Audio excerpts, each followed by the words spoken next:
ଅଙ୍କ ଆଧାର ଅଭିଯୋଗରେ ବୀର ମହାରାଜପୁର ଥାନା PS କେସ୍ ନମ୍ବର 125/25 ଆଜି ଗୋଟେ ରେଜିଷ୍ଟ୍ରେସନ୍ ହେଇଛି। ତାଙ୍କର ଅଭିଯୋଗ ହେଲା ଯେ ତାଙ୍କର ସାନ ଭଉଣୀ ଗତ ରବିବାର ଦିନ ବାସୁଦେବ ମହାକୁଡ଼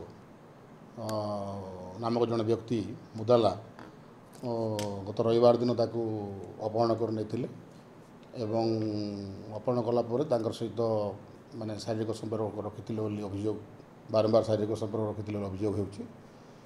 ତଦନ୍ତାଧୀନ ଅଛି, ତଦନ୍ତ କରୁଛୁ ଏବଂ ମୁଦଲାକୁ ଚେଷ୍ଟା କରୁଛୁ ତାକୁ ଯେମିତି ଆରେଷ୍ଟ କରି ଫଡ଼ କରିବୁ। ଅଙ୍କ ଆଧାର ଅଭିଯୋଗରେ ବୀର ମହାରାଜପୁର ଥାନା PS କେସ୍ ନମ୍ବର 125/25 ଆଜି ଗୋଟେ ରେଜିଷ୍ଟ୍ରେସନ୍ ହେଇଛି। ତାଙ୍କର ଅଭିଯୋଗ ହେଲା ଯେ ତାଙ୍କର ସାନ ଭଉଣୀ ଗତ ରବିବାର ଦିନ ବାସୁଦେବ ମହାକୁଡ଼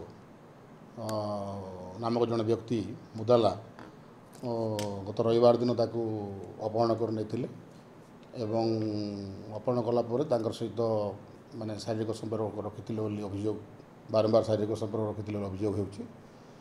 ତଦନ୍ତାଧୀନ ଅଛି, ତଦନ୍ତ କରୁଛୁ ଏବଂ ମୁଦଲାକୁ ଚେଷ୍ଟା କରୁଛୁ ତାକୁ ଯେମିତି ଆରେଷ୍ଟ କରି ଫଡ଼ କରିବୁ।